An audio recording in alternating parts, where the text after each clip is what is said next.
Counter-Strike cases are surging right now. The Fracture case, which was previously at 75 cents for months and months at a time, has just crossed $1 on the Steam community market. And people, rightfully so, case investors, holders, are hyped. But I think that's rather misinformed. Not because cases are bad, right? Case prices are surging and there are real reasons underlying the movement. But not all cases are created equal. And if you're looking to buy some right now, or if you have some and are figuring out when you should sell or if you should sell, there's a few different pieces of criteria you should be looking at before you make that decision. Some actually deserve this price movement, and some do not whatsoever. And by the end of the video, you'll be able to figure that out for yourself, not only for the cases I talk about, but the ones that I don't touch on.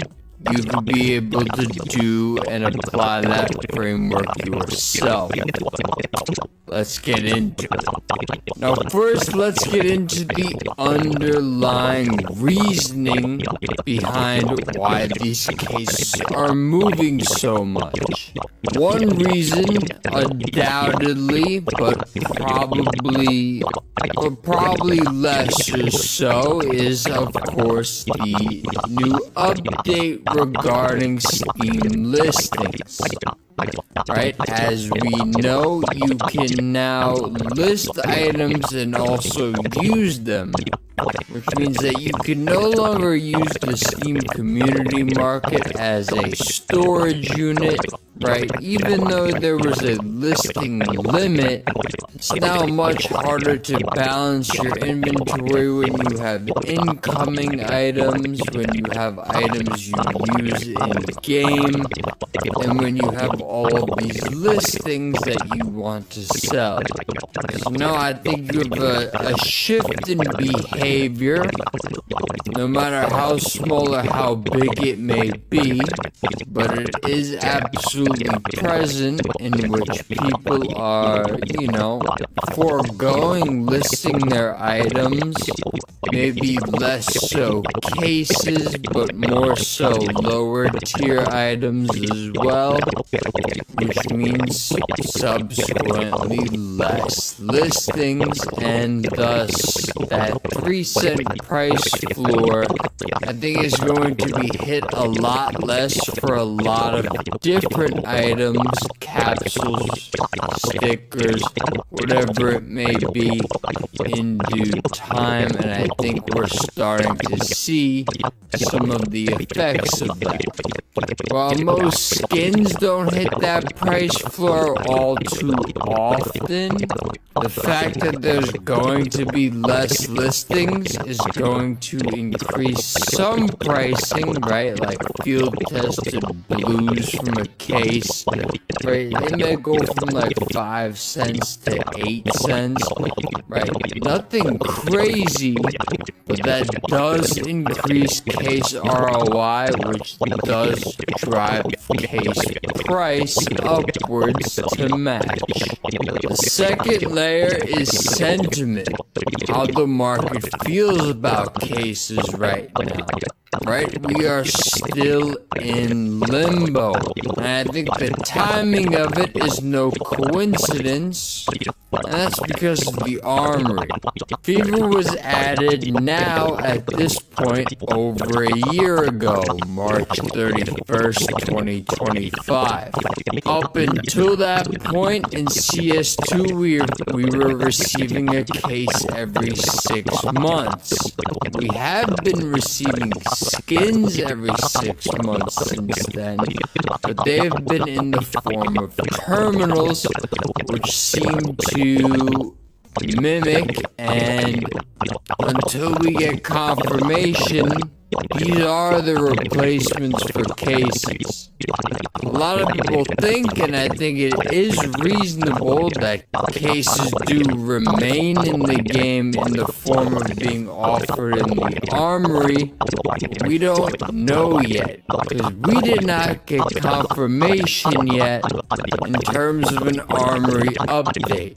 I think that caused a little bit of panic. The community is conditioned to updates every 6 months, and since we were expecting one on April 1st or in that time span, and we haven't gotten one thus far, I think people are a little bit nervous, and when people are nervous, people buy and sell irrationally.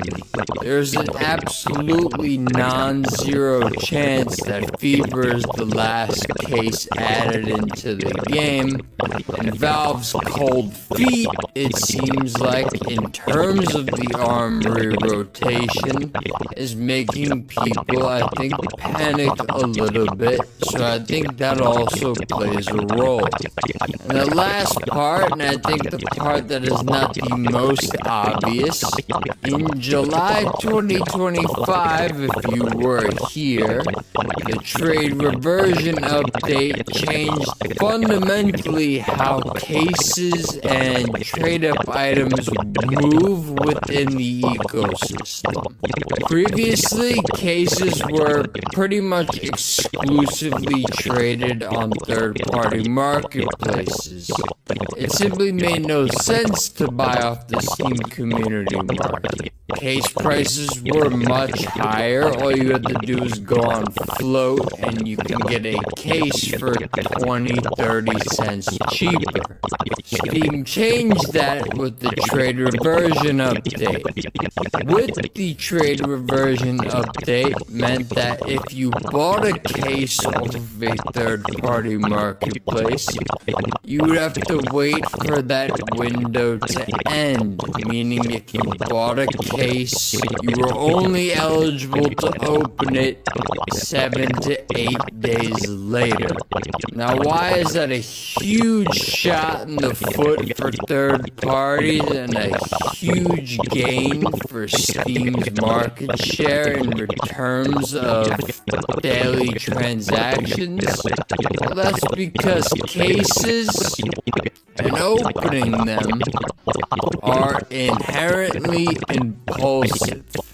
If I buy a trade-up filler or I buy a case, do you think I'm gonna wait 8 fucking days to open it?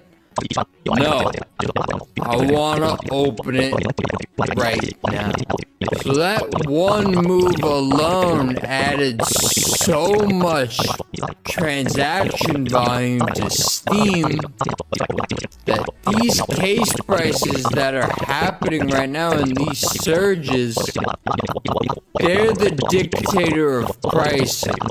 Third-party marketplaces will rise in proportion to match Steam's new price discovery level whenever these cases decide to stop surging.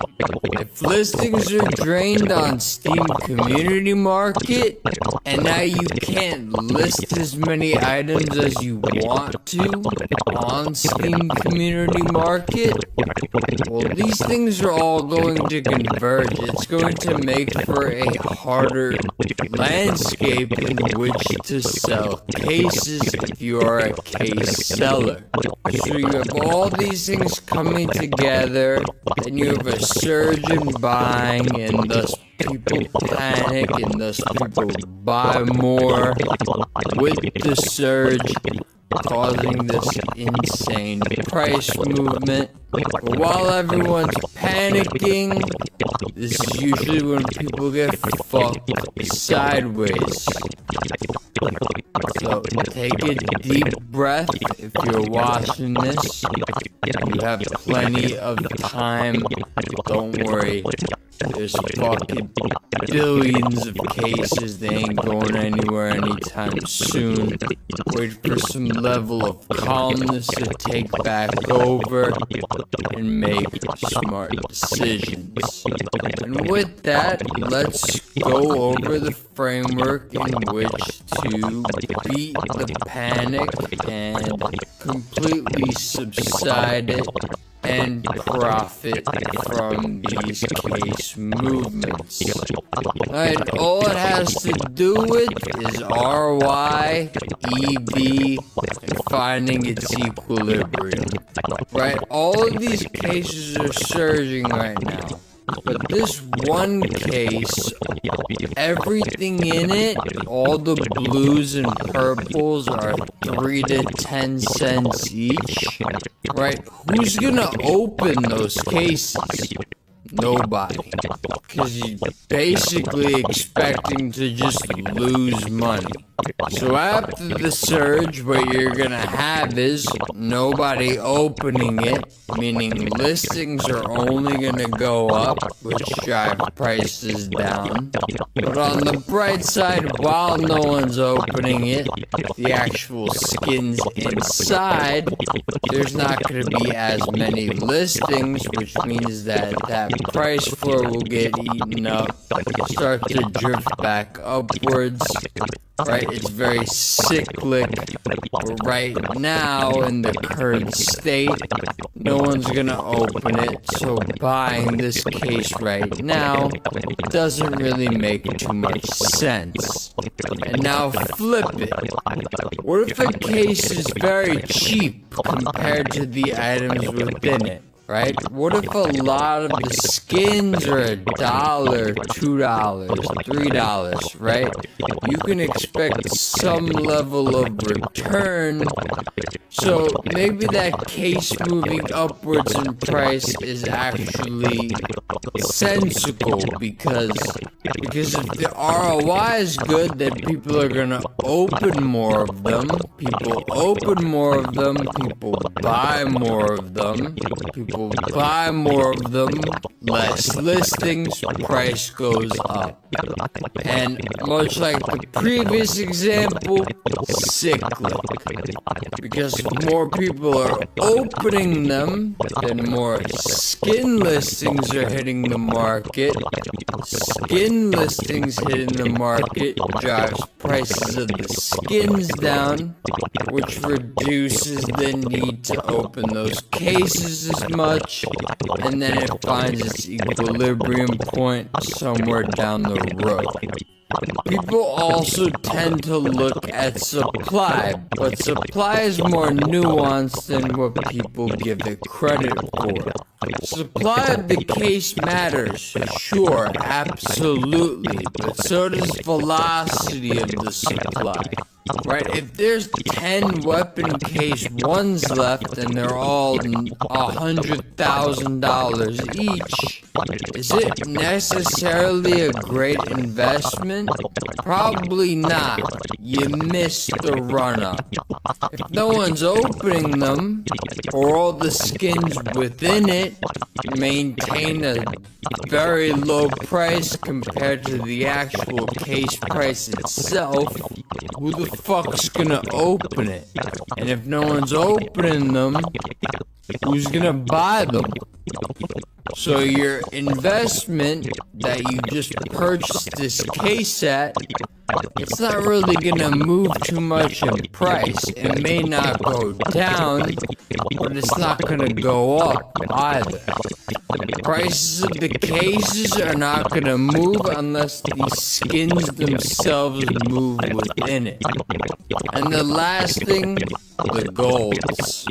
Right? The knife trade-up update made basically every skin within every case more valuable.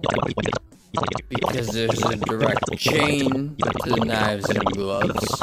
So you have that adding ROI to each case, which should increase case price over time.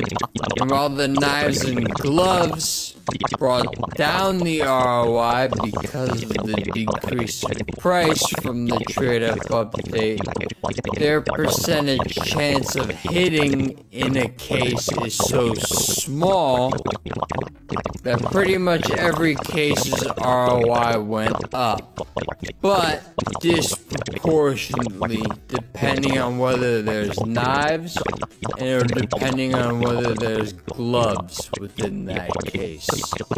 And if you want to find those skins at rates cheaper than any other marketplace in the West, try out UU Skins, today's sponsor.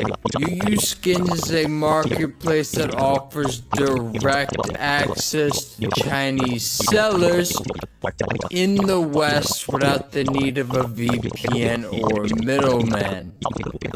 The inventory is absolutely massive, meaning you can find sticker crafts, rare patterns, charms, anything you want, UU Skins has got it.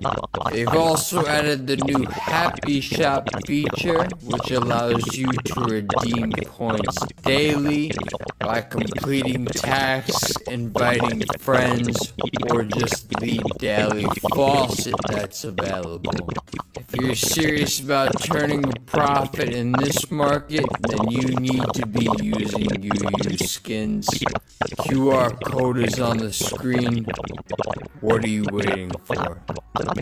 And now we get into the actual specifics. We'll start off with the active cases because they're a little bit of a different case than all of the other cases.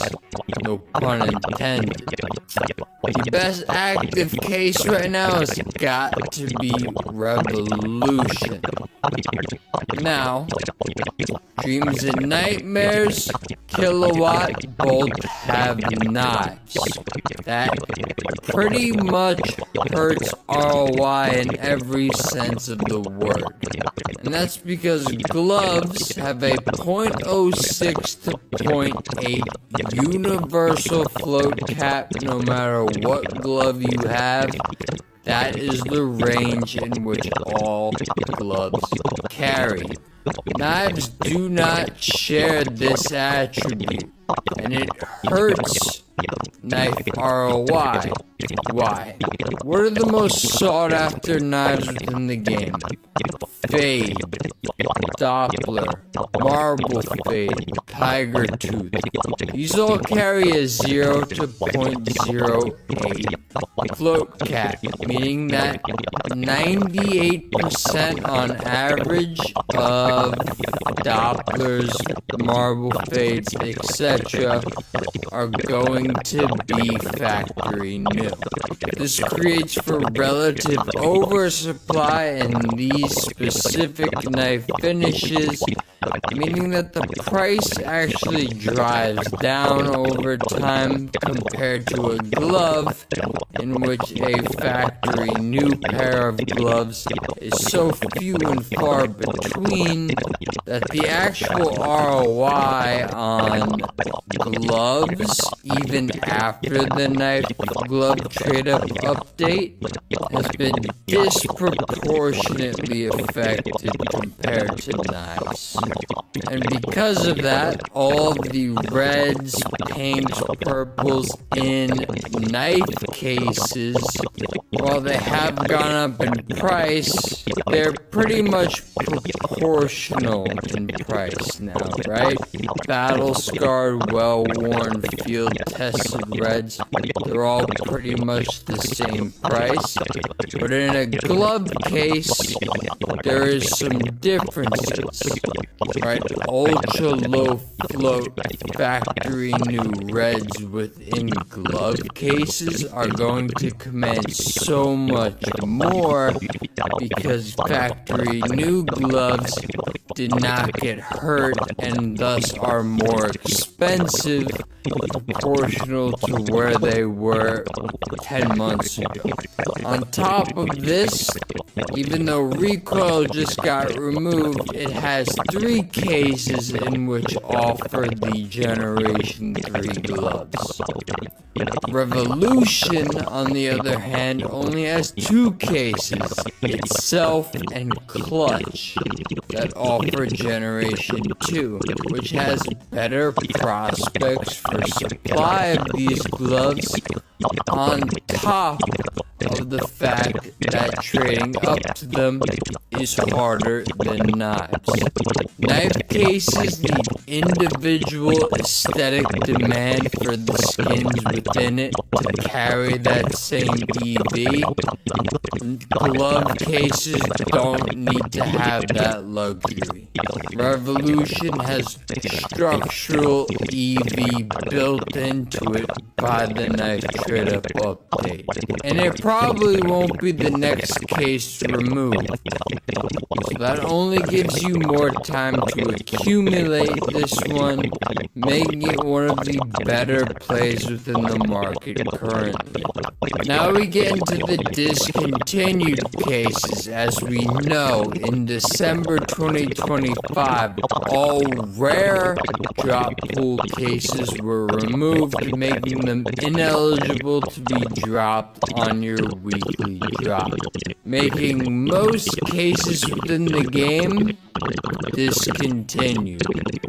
Now it does get interesting, because for the past 12 years or so, all the cases were dropping in the rare pool, meaning that supplies are different and the landscape is completely changed. We're going to start with an overvalued one here, and it's definitely going to be Fracture, right? Fracture saw a massive surge in the last week, hitting over $1 on the Steam community market, and structurally it does not make sense.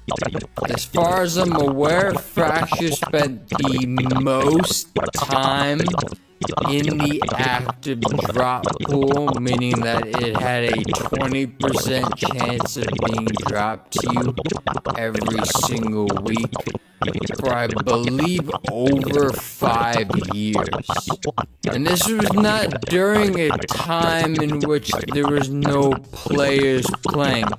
This is when Counter-Strike was, very, very popular. Therefore, there is no shortage whatsoever of these cases, and thus also no shortage of any of the skins within this case either. Combine this with the fact that the AK Legion of Anubis is in the case, which is not one of the most popular AKs by any stretch of the word, and the knives offered are not very popular, especially with the Fever case being added last year. The pretty much only saving grace of this case is the Desert Eagle print stream. But one skin is not going to justify this price movement. I expect this one to move downwards. Gamma and Spectrum share a little bit of a similar climate, but they do have better knife offerings. The Gamma knife has the OG knives and Gamma collections, meaning the M9 Emerald and the Karambit Emerald, and although while the skins within it are not the prettiest and not the most demanded, they now have a floor from the trade up update, and because they trade up to such high tier knives, they're going to command a higher price and thus all the way down the ladder, meaning that the prices of these cases, I think, are still relatively low compared to, the knives that are within it. These will be slow movers for sure, but definitely lower risk. Spectrum follows pretty much the same logic, although replace Karambit Emerald with Butterfly Knife Ruby, and the other offerings for the knives are not as great, but they do have better skins within the cases. Therefore, it kind of balances out. Kind of makes me put them two together always. Gamma and Spectrum. Safe, long-term plays. Continuing on the safe topic, I'm gonna go with the OG cases, right? Weapon case 1, 2, 3, Winter Offensive, Bravo, etc. Alright, first off, knife collection. OG original knives and the original finishes. These will always have demand. Case hardened blue gems. The fact that you can get them makes the ROI extremely high. The skins within them are so old at this point, they're iconic. The only problem is, the cases are already expensive, therefore openings are not going to occur on a regular basis by the normal casual player. Therefore, it's going to take a long time for price movement to actually, manifest.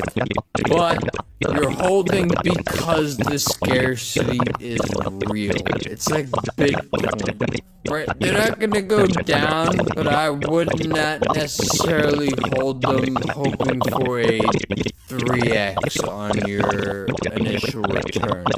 By no means exciting, but by no means stupid either. The sleeper pick, I'll probably have to go with Gallery. Now, Gallery was in the game for 1 year before its removal.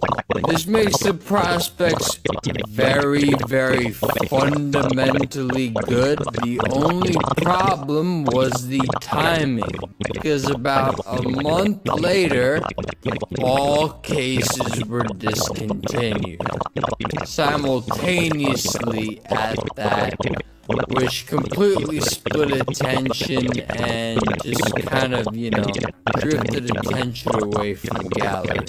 And while that's absolutely fair, Gallery has much lower supply numbers than all of those simultaneously discontinued collections. A year of being dropped, not even dropped, purchased by way of the armory and then completely disappearing. This one's got to have some of the lowest supply we've seen, on par with the operation cases. The reds are good, M4 Vaporwave Black Gold Tooth. It has a purple M4 turbine and it has a pink AK, the outsiders. So the lineup, pretty stacked. The only thing holding it back, I think, is the kukri knife, but that shit's sick as hell. People will wake up, I promise. Gallery's fundamentally probably the best play in terms of completeness. While the kukri holds it back, I don't think it will matter too much in the grand scheme of things. because supply is going to become a factor much quicker than any other case. One similar to gallery, but a little bit more high risk, I believe, is the CS20 case. Now, this is the only case with the classic knife, and while the classic knife is not the most highly demanded knife by any stretch of the word, if China decides for the classic knife to be $6,000, that demand's gonna go up for classic knives, guaranteed. And I only say that because we're seeing early signs of accumulation within the case, so I think you just have to keep your eyes out there and have a watchful eye on it, because that could have some real implications for that case as an entire sector. And those are the cases I looked at in specific, but they really all boils down to one main fundamental point or philosophy regarding the cases. Glove cases are structurally fundamentally better than knife cases. The universal .06 to .8 float cap on all gloves means factory new skins at every rarity, blue, purple, pink, and red, become more valuable. With them being all more valuable comes increased ROI. With increased ROI comes increased price of the underlying case. Keys stay the same price. They've been $250 for 12 years. They're not changing. The only thing that will change is the case price to match ROI. Knife cases need individually aesthetically pleasing guns to carry that same demand in factory new, something the glove case does not need to do. So glove cases come first without a shadow of a doubt. The next will be, but knife cases that have limited opportunities like Chroma 1, 2, and 3, Gamma 1 and 2, Spectrum 1 and 2, etc. Everything else takes a backseat to those. But don't get me wrong, those won't probably go down either, especially when we take into account, as we said, sentiment regarding cases. That's the framework, and you should use it. If a case jumps up 40% overnight, is it justified in jumping 40% overnight, or is it pure hype, FOMO, and panic? Use that to know when to sell or when to know to hold. If you want to see me open cases, because I don't give a fuck about case investing, I just like opening them, watch me on Twitch, mikewater9. And with that being said,